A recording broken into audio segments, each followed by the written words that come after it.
Uma família brasileira fazendo as malas, mas o destino no bilhete aéreo não é Portugal, não é o Canadá. Nem os Estados Unidos? Nada disso. É Assunção, Paraguai. O que para muita gente soa um pouco contraintuitivo, né? Exato, mas assim, os números não mentem. Nos últimos 5 anos, a gente está falando de mais de 500 mil de brasileiros que escolheram o país vizinho como novo lar. 500 mil é muita gente. Então, a gente vai tentar entender o porquê hoje. Será que o Paraguai virou uma espécie de sonho americano aqui da América do Sul para os brasileiros? Ou, sei lá, é uma miragem com custos ocultos? Nossa missão aqui é dissecar não só os números... Mas as histórias, as razões por trás dessa movimentação toda. Certo, a gente vai explorar os 5 grandes atrativos, mas também o que talvez seja até mais importante, os desafios. A tal da letra miúda dessa mudança. A ideia é ter uma visão equilibrada. Perfeito, e vamos começar pelo que no fundo move o mundo, né? Dinheiro. Para a gente imaginar 2 empresários, perfis idênticos. O primeiro, vamos chamar ele de João. Ele mora em São Paulo, fatura uns 20 mil reais por mês com a pequena empresa dele. Um bom valor. Mas aí começa a cascata de descontos. Exatamente. Sobre esses 20 mil, incide o imposto de renda, que pode chegar a 27,5%. Uau! Tem a contribuição para o INSS, que para autônomo é de 20%. Tem os impostos da própria empresa. No Simples, vai de 8% a 15%. E ainda tem IPTU, IPVA. Isso. Bota tudo na ponta do lápis. No fim do mês, depois dessa mordida toda, o que sobra na conta do João para ele viver é algo entre 11 e 12 mil reais. Nossa, é quase metade do que ele faturou. Foi embora. E o José, no Paraguai? Como fica... Aí que o cenário muda, radicalmente. O José, em Assunção, com o mesmo faturamento, paga uma alíquota única, 10% de imposto de renda, fixo. Só 10%? Só. E sobre o lucro da empresa dele, mais 10%. IPTU é um valor quase simbólico. E IPVA, para veículos, simplesmente não existe. Não existe? Não. O resultado, no fim do mês, sobram na conta do José entre 16 e 17 mil reais. Peraí, a diferença é de 5 mil reais todo santo mês? Todo santo mês. Isso é uma mudança de vida, não é um ajuste, é outra realidade financeira. E o que isso mostra não é só uma diferença de alíquota, é uma filosofia de Estado diferente. Sabe, o Paraguai posta que a simplicidade e a carga baixa de impostos geram um ciclo virtuoso. Atrai capital, gera crescimento. Enquanto o modelo brasileiro... Continua, muito complexo, burocrático. Até traz um depoimento de um ex-empresário de Curitiba que resume bem o impacto. Ele diz, olha só, com o que eu economizo de impostos em 1 ano no Paraguai, eu comprei um apartamento à vista. Um apartamento à vista? Nossa, isso dá a dimensão do que a gente está falando. Mas aí vem a objeção que todo mundo pensa, né? De que adianta sobrar mais dinheiro se o custo de vida for o dobro? Isso não anula a vantagem? Pergunta crucial. A resposta é um sonoro não. Na verdade, o efeito é o contrário. O custo de vida geral no Paraguai é estimado entre 30% e 40% menor do que nas grandes capitais brasileiras. Então é um efeito duplo. Entra mais dinheiro e esse dinheiro vale mais. Exatamente. É aí que a mágica acontece. Os exemplos são muito concretos. Moradia. Um aluguel num bairro bom de Assunção pode custar metade do valor de um parecido em São Paulo. Metade. Metade. Alimentação. A cesta básica de uma família que, aqui no Brasil, passa fácil de R$ 1.500, lá fica entre 800 e 1.200. E o combustível? Ah, o combustível, o nosso vilão de sempre. Lá chega a ser R$ 2 mais barato por litro. Para quem usa o carro todo dia, no fim do mês, é uma economia brutal. É uma diferença enorme. Isso vai para tudo. Escolas particulares de boa qualidade, planos de saúde, tudo custa, em média, metade do preço quando você soma tudo isso. A fonte estima que uma família de classe média, que precisa de, 15 mil para viver bem no Brasil, consegue ter o mesmo padrão de vida no Paraguai com uns 8 mil. Isso explica uma citação que me marcou de uma professora. Ela fala algo muito simples. Aqui eu vivo melhor gastando menos. Não é só sobre economizar, é sobre aumentar qualidade de vida. E essa qualidade de vida não é só financeira. O dinheiro é a porta de entrada, mas o que faz muita gente ficar é o que talvez seja a maior surpresa de todas: a segurança. Esse é o ponto que quebra muitos estereótipos, né? Porque a imagem que a gente tem do Paraguai muitas vezes está ligada à fronteira. Ciudad del Este, aquela fama de terra sem lei. Mas os dados gerais do país contam uma história bem diferente. Completamente. As estatísticas são gritantes. A taxa de homicídios no Paraguai fica ali entre 7 a 9 por 10 mil habitantes. E no Brasil? No Brasil, a gente está falando de uma taxa entre 22 e 24. É quase o triplo. É muita coisa. E roubo de veículos. São os 400 mil casos por ano no Brasil. No Paraguai inteiro, são 15 mil. Os números são frios, mas os relatos, eles dão vida a isso.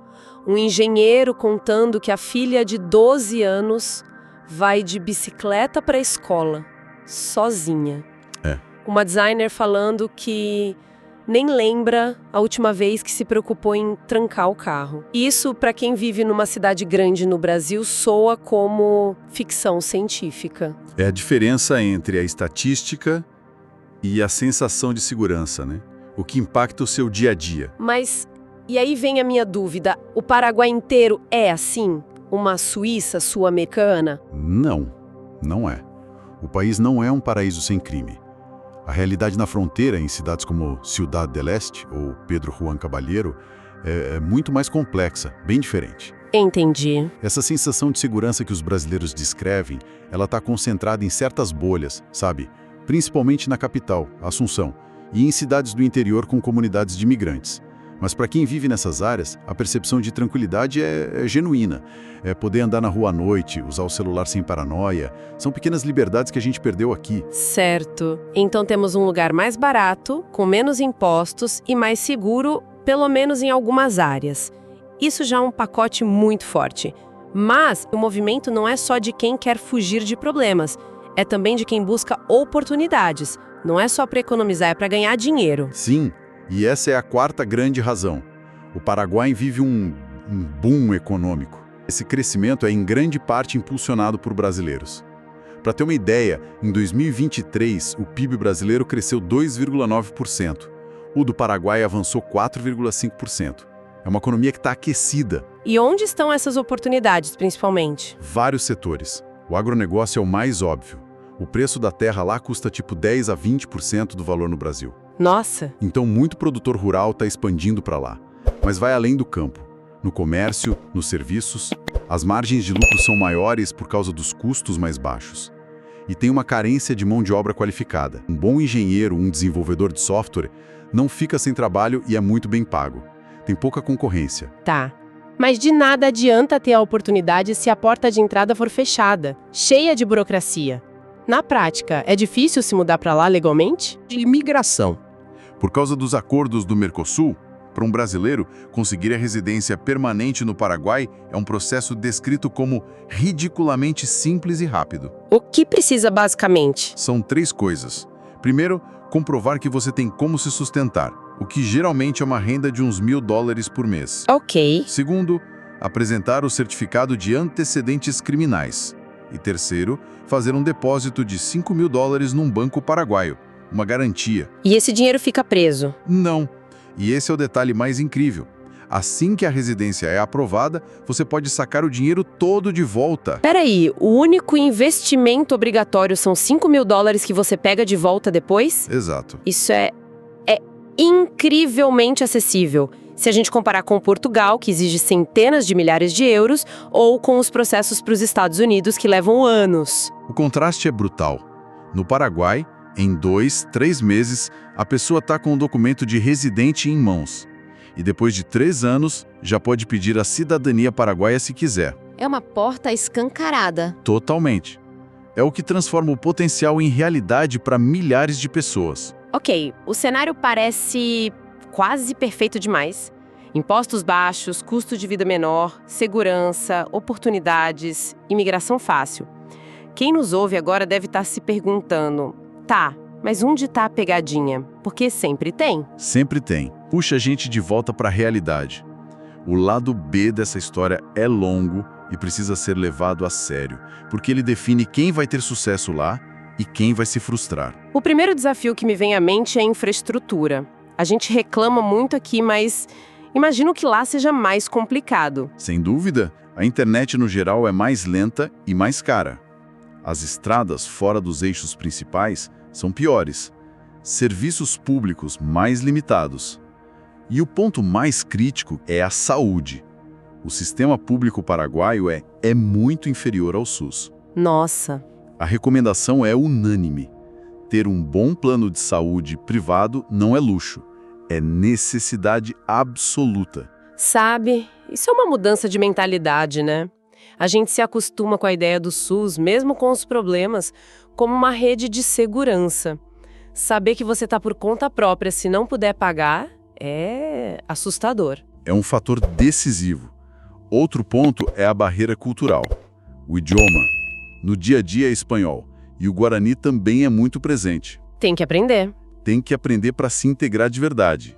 E claro, a distância da família, dos amigos, da rede de apoio que ficou no Brasil. Menciona algo sobre preconceito. Como os paraguaios recebem essa onda de brasileiros? É um ponto delicado.